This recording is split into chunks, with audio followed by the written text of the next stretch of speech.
barakaatu arday ku soo dhawaada waxaan rabaa in halkaa uga shaqeeyo imtixaankii la galay 2023 xisaabta doorashada ayaan ka bilaabayna aad iskaga fiiri su-aasha koowaad aan ka bilaabay waxaa lagu yiri 1 radian is equal to hal radian wuxuu la egyahay intaan mid kamid ka dooro qaacidadan ayaan ognahay halkii radian wuxuu la mid yahay 180 loo qeybiyo by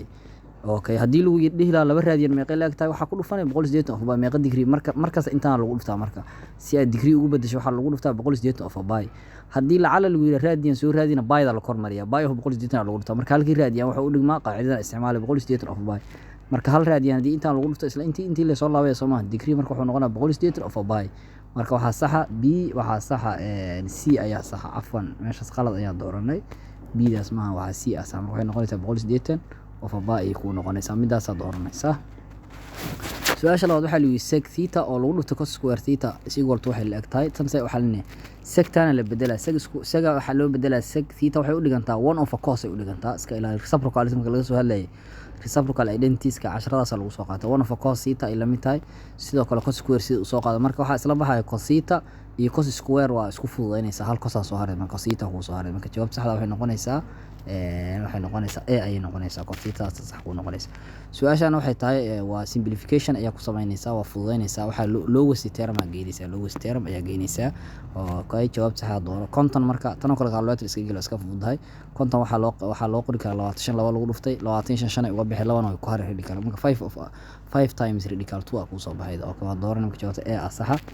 okay su'aashan waxay tahay waxa lagu siiyay complex number kan z1 iyo complex number kan isku darkooda soo saar marka z1 plus z2 soo saar waa isku dare calculator ka la geli loo isku dar ama caadi isku gacanta xitaa uga shaqeeyo waatana 5 iyo 9 waa kala go'an waxa soo baxay -4 -3i iyo -i isku darsan -4i marka jawaab saxda waxay noqonaysaa c ayaa saxa marka c ayaa saxa okay su'aashanaad ayaan u gudbaynaa aad iskaga fiiri su'aashanaad iyadana maxaa lagu leeyahay waatana waxa la yiri the average of a given set the average ka set hadii lagu siiyo oo numbers koox numbers ama urur numbers hadii lagu siiyo average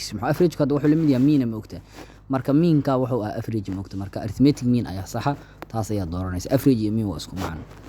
derivative waxa lagu weydiiyay meeshan sin x dil derivative kale meeqay la mid tahay sin x derivative kada waa la yaqaan aad u fudud waxay la mid tahay cos x ay la mid tahay cos x aad dooranaysa marka tan waaba derivative ka lagu soo qaatay bilowgiisa marka sin x waxay la mid tahay cos x ay la mid tahay derivative keedu waa kana markaas aad dooranaysa meeshan iska fiir su'aasha dood waxa la yiri the upper class limit of the third class waxa lagu weydiiyay classka saddexaad upper class limitkiisa soo saar marka classkooda waa kana classki labaadna waa third class kana noqoy marka afartan waxay noqonay lower class limit konton waxay noqonay upper class marka konton waa jawaab sax marka b ay noqonaysaa konton ayaa ku saxan okay su'aasha hadaan u gudbo sideedaad waxa lagu derivative ka soo saar meeshan 3x square minus 2x plus 1 si ay u soo saaraysaa marka waa ka shaqeynaysaa waxa sameynaysaa 2 hore ku soo dhufo waxay qoranaysaa 6 ay ku noqonaysaa ma 2 dana halka jare waxay noqonaysaa 2 minus 1 minus 2 soo qaado x dot derivative garadan waa 1 marka meeshan waxa kaaga soo baxaysa 6x minus 2 marka b ayaa saxan b ay noqonaysaa jawaab saxda tan su'aasha sagaalaad waxa lagu yiri 6 permutation 4 lagu diro tan calculator la iska gali ama caadi waxa la waatana 6 factorial kadib waxa dhahay 6 minus 4 factorial u qaybinaysa 6 factorial 2 factorial isku qaybi kadib waxa sameynaysa 6 furfura ilaa 2 gaarsi 2 iyo 2 isla bixi kadib intaan kale isku dhuf 360 marka c ayay ku noqonaysaa jawaab saxda okay su'aasha tobnaad iyadana waxa limit kan lagu weydiiyay x bar 4 minus 6 limit kan ka shaqee ayaa lagu yiri marka jawaabtu matay soo baxay mase 2 mase wax kala soo baxay iyadana waxa 2 la ku bedelo 2 hadda inta dhigto 4 ku jibaarto kadib 6 ka sii jarto waxay noqonaysaa 2 bar 4 waa 16 minus 6 matay ku soo baxay calculator da galin waa heli kartaa qaabka calculator loo galiyo waa soo sharaxna Soomaa calculator oo shaqeeyo labadan su'aal calculator oo gali kartaa marka calculator aad ku saacida markii doorashada joog imtixaanaadka marka aad calculator ugu dadaal inaad wax badan uga shaqeeydo okay su'aasha waxaan u gudbayaa marka waxaan u gudbaa 12 su'aasha 12 aad iskaga fiiriya waa tan su'aasha 12 waxa la the value of integral 3x square plus 2x plus 5 integral kan lagu weydiiyay dx la socdo meesha afwan intaan integration hadii laga saaro meeqay noqonaysaa integration wuxuu cagsi ku yahay ama reverse ku yahay derivative ka meesha halka laga jaray asaga waa lagu darawaan loo qaybinaa meesha kaas lagu dhufay marka aad iskaga fiiri 3x square sida integration uga saaray waatan intaan uga shaqeeyo waxa sameynaysaa 3x square square-ka hala ku daraya wuxuu noqonaa marka 3 oo noqonaa isla 3 kala u qaybinay jibaarka loo qaybiyo intuu jibaarku yahay loo qaybiyo intana waxay noqonaysaa 2x waxa sameynaysaa 2 na waa u qaybinaysaa jibaarku maadaama hal uu yahay hala lagu daro marka laba lagu jibaar labana waa loo qaybinaa 5 tana maadaama x power 0 ay wadato hal hadii lagu daro x meesha ku soo baxay iska ilaa marka 5x ay noqon marka integration sare balaasiina waa raacsiinay isku fuuday 3 waa isla bixin x cube ku soo harta 2 waa isla bixin x square ku soo harta plus 5x balaasi intaan ayaa sax marka waxay noqonaysaa c asxaabta sax jawaabta c ayaa ku sax integration waaye chapterka u dambeeya okay tan waxa lagu weydiiyay qiimaha saxda ee tan 3/4 ayaa lagu weydiiyay okay calculator-ka raadiyan saar kadibna tan 3/4 gal asay jawaab saxda ku siihay calculator gali kartaa midi calculator gali kara calculator ku hoos qor calculator gali kartaa waa tan 3/4 waa raadiyan had degree ahaan hadii loo bedelo 135 noqon 135 degree hadii tan la galiyo waxay noqon -1 ku soo bixin -1 ayaa jawaab saxda ku noqonaysa su'aasha marka 13 waxa lagu weydiiyay mode of the datadan waxa soo heshay badi dhiceeda ama numberka uu soo laalaabashada repeat number laga wada numberka uu soo noqoshada badan waaye hadda saa u fiirido xogtan 6 ugu badan 6 meeqa afar mar soo laabatay marka mode-ku wuxuu noqonayaa 6 ayaa sax ku noqonaysa tan waxa lagu weydiiyay the modulus of 1 + 3 waxa lagu weydiiyay modulus-ka soo saara lagu yiri ama absolute value waa complex number kan okay marka waxa sameynaysa waxa lagu heli jiray x square plus y square oo radical ku jirta Soomaali x waxa kugu taagan 1 radical 3 waxay kugu taagan tahay y 1 hada square garada waa 1 3 hada radical 3 hada square garada waa 3 radical ka baxaya isku dar waa 4 4 ka sii sar waa 2 intaas ama waxa gelinaysa calculator shift h y b adhe kadib waxa gelin 1 + 3 asaa ku sii jawaabta calculator la gali kara tan ayadana calculator oo shaqaysan kartaa okay ka soco su'aashan tobnaad aan gudbay waxa lagu yiri landu ayaa la tuuray unbiased ayaa landu ayaa la tuuray bila unbiased waxa laga wada macnaha aan loo eexan ama aan meel ka jabnayno macnaha wada simana laga wadaa okay probability marka lagu heli karo number ka yar 4 less than 4 lagu diray okay marka waa taqaanaa landu 6 waji uu leeyahay number 4 waxa ka yar marka 3 number ka yar marka 3 waxa uu qaybinaysaa sample space-ka oo 6 sample space-ku waa 6 sample space waxa laga wadaa tirada guud macnaha 6 waa 3 qayb waa half half ku soo baxay okay marka half dooranaysa su'aasha c ayaa saxan su'aasha 16 waxa lagu weydiiyay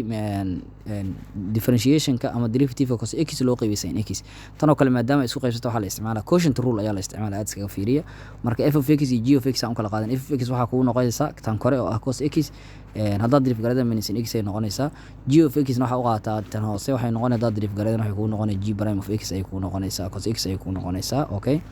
kadib qaacidadii soo qaad qaacidada isku hilmaamin qaacidadii oo quotient rule ku waatana waa g of x oo lagu dhufto f prime of x minus f of x oo lagu dhufto g prime of x oo loo qaybiyay g of x square g of x waxay ku ahayd sin x soo ma waatana ku bedelo min f prime of x na ku minus sin x ku bedelo minus ka soo qaad qaacidada f of x ya ku waxa ku cos x ku bedelo sidoo kale g prime of x u dambeeyo waxa ku cos x ku bedelo kadib sin iyo sin da isku dhufto waxay noqonaysaa minus sin square x cos iyo cos kan iyo hada isku dhufata labada cos da isku dhufata maxaa ku soo bixin ayadana waxa ku soo baxaysa labada cos da isku dhufata ayadana waxa ku soo baxaysa labada cos da isku dhufato cos kan iyo cos kan isku dhac ayadana waxay ku noqonaysaa cos square x ay ku noqonaysaa mujeedada cos square x ay ku noqonaysaa kadib hoosna waxa yaala sin square ila g of x waxa ku ah sin Soomaali sin square waa marka labadan minus aan ka saar minus da ka saarto waxay plus ay dhexdu noqonaysaa sin square x plus cos square x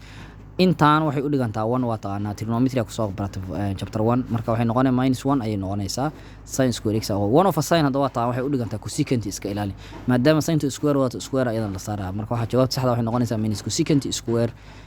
x ay ku noqonaysaa jawaabta saxda marka waxay noqonaysaa a ayaa ku saxan okay tan su'aal xoogaa dheer waaye aad iskaga fiiriyo derivative-ka su'aasha 17 hadda u gudubno taas waxay ahayd 16 17 maxaa lagu yiri iyadana marka 17 waa iska sahlanta waxa lagu yiri zeda waxay la mid tahay 3 - 4 ay la mid tahay 2 sida laga rabaa sida hadii 2 lagu dhufto meeqa soo baxay intaan le 2 ku dhufo bas waatana 2 hadda soo qaadato sidwana waxa haysta intaan lagu bedeshaa kadib 2 3 ku dhufo waa 6 afar da ku dhufatana waa -8 ay marka jawaabta 6 - 8 ay b ah ku saxan tan waxa lagu weydiiyay rationalization ayaa lagu weydiiyay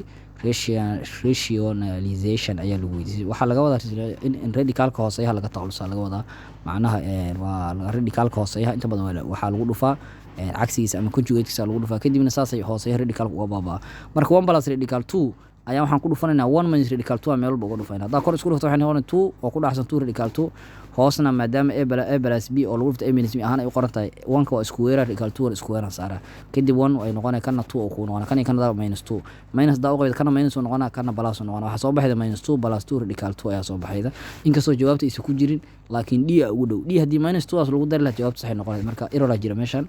kuwii soo diyaariya qalday macallimiinta soo diyaariya kulli wax ka qalday marka meesha waxa laga rabay minus in laga dhigo marka jawaabtan hadda inta ku jirta laakiin d-daas ugu dhow calculator iska geli karo kale calculator looga shaqeyn karo calculator isaga rationalism ku sameeyaa ku fududeeyaa gacanta uga shaqeynaa okay su-aasha 19 ayadana fiir waxaa lagu yiri sin a plus b iyo plus sin a minus marka la isku daro waxaa ka soo baxay labada qaacido isku dar sin a plus b hadii la furfuraxay u dhigantay sin a cos b plus cos a sin b soo maahan sin a minus b ayadana maxay ahayd sin a cos b minus cos a sin isku dar marka hadii la isku daro sidii xisaab caadi isku dar is garab dhigna plus aan dhahnay labadan waa isla baxay horta minus plus kaliya kuwan laakiin waa isku darsamay sin a cos b iyo sin a cos b laba xabo isku mid soo waxay noqonayaan 2 sin a cos b waa isku dar macna horgalayaashooda waa 1 1 isku dar waa 2 sin a cos b marka jawaab sax ah ku noqonaysa b ay ku noqonaysaa su-aashan 20aad ayadana error ku jira waxa lagu yiraahdaa class mark of upper class limit interval in the table